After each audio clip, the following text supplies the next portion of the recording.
तो खगड़िया पुल हादसा में कार्रवाई के साथ साथ सियासत भी अब तेज हो गई है, जहां एक तरफ इसका पुल निर्माण में लगे इंजीनियर को निलंबित कर दिया गया है और जो कंपनी इस पुल को बना रही थी उसको शो कॉज नोटिस जारी किया गया है, तो वही अब इस पर सियासत भी गर्मा गई है। उप मुख्यमंत्री तेजस्वी प्रसाद यादव कह रहे हैं कि जांच की जा रही है और जो भी इसमें दोषी पाया जाएगा उस पर कार्रवाई की जाएगी और साथ ही साथ जो खर्च हुए हैं, जो खर्च होंगे, उस पूरे खर्च को ठेकेदार से वसूला जाएगा। वही इस पर सम्राट चौधरी भी बहते गंगा में हाथ धोने से नहीं बचे। उन्होंने भी सीधा निशाना सीएम नीतीश कुमार पर किया है और कहा है कि नीतीश कुमार ब्लैक लिस्टेड हो गए हैं। क्या कुछ कहा, सुनिए आप भी। पहले से ही हम लोग इस चीज़ को जो है देखते रहे हैं और ये टूटा है। और क्योंकि जब पेयर नंबर 5 में जब ये बात आई थी, उस समय तो तत्कालीन जो मंत्री थे नितिन नवीन थे, तो उन लोगों ने भी जो है जांच जो है IIT रुड़की को दिया था। लेकिन रिपोर्ट जो हमने आपको दिखाया उस आधार पे हम लोगों ने निर्णय लिया, उसके जितने सेगमेंट थे 50 के लगभग सबको हम लोगों ने हम लोग कोशिश करेंगे कि टाइम बाउंडिंग के अंदर जो है इसको काम। एक सवाल उठ रहा है राशि का कि राशि जो देखिए जो खर्च हुआ है उसको हम लोग रिटेन करेंगे। हमने पहले भी कहा जो पहला जो पेयर नंबर 5 का जो जितने सेगमेंट हम लोगों ने तोड़े थे उसको हम लोगों ने सरकार पे आने नहीं दिया, संवेदक पे ही आने दिया। संवेदक SP सिंगला को नोटिस निर्गत किया गया है। 15 दिन का समय उनको दिया गया है कि उनकी कंपनी को काली सूची में क्यों नहीं दर्ज किया जाए। और उसके अलावा बिहार राज्य पुल निर्माण निगम के जो कार्यपालक अभियंता खगड़िया में पदस्थापित थे, जो डायरेक्टली इसमें इस प्रोजेक्ट को देख रहे थे, उनको कार्य में लापरवाही के लिए निलंबित किया गया है। जो भी इसमें जो चाहे वो IIT रुड़की के प्रोफेसर्स हों, जो पहले लोग पदस्थापित थे, संवेदक जो हैं उनका भी पक्ष, तो इन तमाम चीज़ों को समय में देकर कागजात भी देखूंगा, सुनूंगा भी। हमारी कोशिश रहेगी कि जल्द से जल्द ये जांच प्रतिवेदन सरकार के समक्ष मैं दे दूं।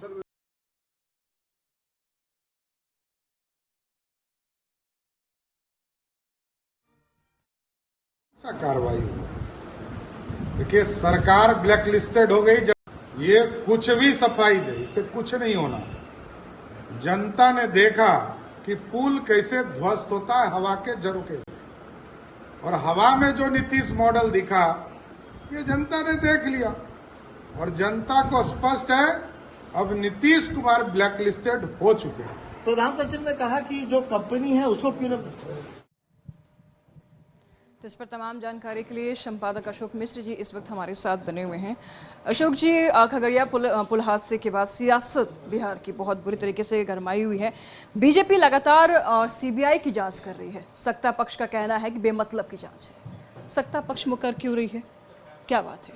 देखिए, अगवानी घाट जो पुल ध्वस्त हुआ है, राज्य सरकार पूरी तरह से एक्शन के मूड में है। नीतीश कुमार ने खुद ऐलान किया है कि इसकी जाँच कराई जाएगी और तेजस्वी प्रसाद यादव ने साफ तौर पर आज कहा भी है कि इस पुल का फिर से निर्माण होगा, यानी कि इसके एक पिलर और बचे हुए हैं। और जो पमित शाही हैं, जो विशेषज्ञ हैं, कार्यपालक अभियंता योगेंद्र प्रसाद को सस्पेंड कर दिया गया है। पमित शाही जो असिस्टेंट इंजीनियर हैं उनका पोस्टिंग की गई है और नीरज सक्सेना जो पुल निर्माण निगम के MD हैं उनको शो कॉज नोटिस भेजा गया है। आपने खुद बताया है कि SP सिंगला कंपनी जो है, जो यह बना रही है पुल, उसको ब्लैक लिस्टेड करने के लिए उसको भी शो कॉज नोटिस दिया गया। लेकिन राज्य सरकार के इस एक्शन से विपक्षी दल खुश नहीं है और विपक्षी दल के नेताओं का मानना है कि कहीं न कहीं इसमें भारी भ्रष्टाचार है और राज्य सरकार की विश्वसनीयता कटघरे में है। इसलिए इसकी CBI की जांच की मांग की जा रही है। अब आप बताइए कि पुल निर्माण में CBI जांच की क्या ज़रूरत है? और CBI तो कोई इंजीनियर है नहीं, वो जैसा कि सत्ताधारी दल के लोग कहते हैं। लेकिन इसका मतलब साफ है कि विपक्षी दल को एक बहुत बड़ा मुद्दा मिल गया है। हालांकि सरकार में कोई भी रहे, बीजेपी के भी मंत्री रहे हैं, पथ निर्माण मंत्री। आपने देखा होगा कि 2022 में जब इस पुल का एक स्ट्रक्चर गिरा था तो उस समय तत्कालीन मंत्री नितिन नवीन ने इसके जांच की घोषणा भी की थी, ऐलान भी किया था। लेकिन उस जांच की रिपोर्ट अभी तक नहीं आई है। तो सरकार अभी कटघरे में खड़ी है और सबसे बड़ी बात है कि राज्य सरकार भी यह मान रही है, खास करके सरकार के मुखिया नीतीश कुमार यह मान रहे हैं कि 2014 से इस पुल के निर्माण की बात हो रही है। 2016 से तो काम शुरू हो गया बेहतर तरीके से, 2014 में इसका शिलान्यास हुआ, लेकिन अभी तक यह पुल बना नहीं है और अब तो फिर नए सिरे से पुल का बनना है। अभी समझ लीजिए कि 8 साल के बाद भी यह पुल बना नहीं, अब फिर नए सिरे से बनाने की बात की जा रही है। इसका मतलब साफ है कि इस पुल के बनने में अभी काफ़ी विलम्ब होगा। लेकिन सबसे बड़ी बात है कि जिस कंपनी को ये ठेका दिया गया, अगर बार बार उस पर ये आरोप लगते रहे हैं कि कहीं न कहीं उसने निर्माण में लापरवाही बरती है और जिसका खामियाजा भुगतना पड़ रहा है, तो ऐसी परिस्थिति में सरकार अभी तक सचेत क्यों नहीं हो पाई। दूसरी तरफ सत्ताधारी दल के विधायक ही जब आरोप लगा रहे हैं कि जिनके ऊपर जिम्मेवारी है वही कटघरे में खड़े हैं, तो ऐसी परिस्थिति में सरकार ने एक्शन क्यों नहीं लिया। लेकिन इतना कह सकते हैं कि भले ही ये पुल ध्वस्त हुआ हो, जनता के पैसे ध्वस्त हुए हैं, लेकिन बिहार की सियासत चरम पर है और विपक्षी दल खास करके बीजेपी को लगता है कि एक बहुत बड़ा मौका उनको मिल गया है। खास करके नीतीश कुमार बार बार बोलते हैं कि 3C से हम कभी समझौता नहीं करते हैं, तो वो क्राइम, करप्शन और क्या कहते हैं धर्मनिरपेक्षता। लेकिन इसमें सबसे बड़ी बात है कि राज्य सरकार की विश्वसनीयता कटघरे में खड़ी है और सबसे नीतीश कुमार ने जो जांच के आदेश दिए हैं उसका अब असर दिख रहा है। लेकिन इसके बावजूद भी विपक्षी दल मानने के लिए तैयार नहीं है।